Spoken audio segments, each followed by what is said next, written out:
La tension monte entre l'Allemagne et le Maroc. Une suspension sine-die de l'octroi des visas Schengen a été annoncée hier mercredi par l'ambassade d'Allemagne au Maroc. Cette décision vient dans le sillage des profondes tensions entre les deux pays. Les services consulaires allemands au Maroc ont toutefois évoqué la crise sanitaire, comme unique raison à cette suspension.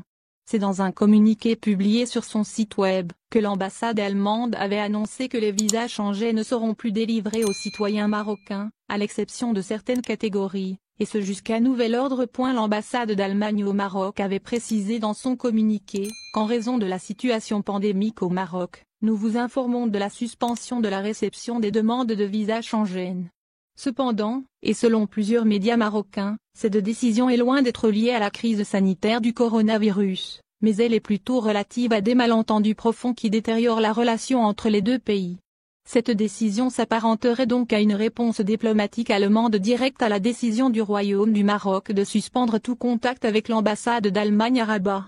En effet, comparé à l'Allemagne, la situation sanitaire liée à la pandémie du coronavirus est pour le moins maîtrisée au Maroc. Le royaume chérifien a enregistré 594 nouveaux cas hier mercredi, tandis que l'Allemagne en a recensé plus de 9000 pendant la même journée.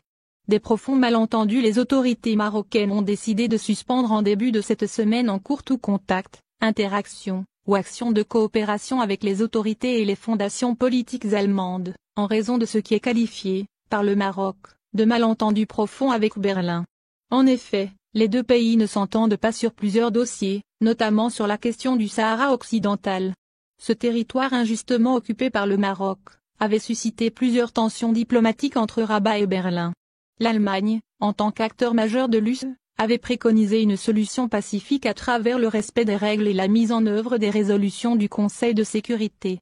L'ambassadeur allemand à l'ONU, Christoph Seugen, avait également mis en garde contre la décision prise par les USA, sous l'administration de l'ex-président Donald Trump, qui reconnaissait la prétendue souveraineté du royaume marocain sur les territoires occupés du Sahara occidental, en contrepartie de la normalisation des relations du royaume chérifien avec Israël.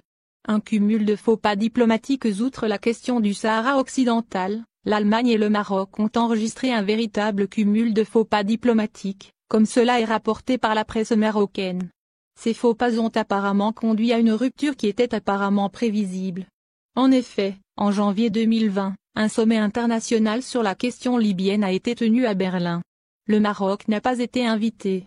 Simple omission ou véritable volonté politique, cette non-participation a ouvert le bal des malentendus.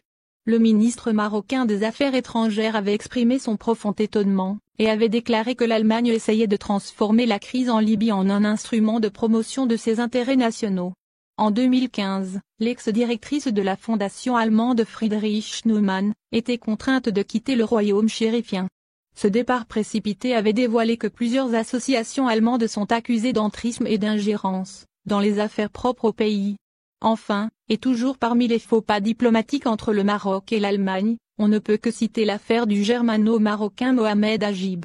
Ce dernier a été arrêté en Allemagne, et il a été ensuite renvoyé au Maroc, où il avait écopé de 10 ans de prison pour terrorisme. Selon Amnesty International, Mohamed Ajib avait subi plusieurs épisodes de torture au Maroc, avant sa libération et son retour en Allemagne. Après son retour en Allemagne, Mohamed Ajib réclama cette dernière une indemnisation d'1,5 million d'euros, pour l'avoir poussé dans les prisons marocaines.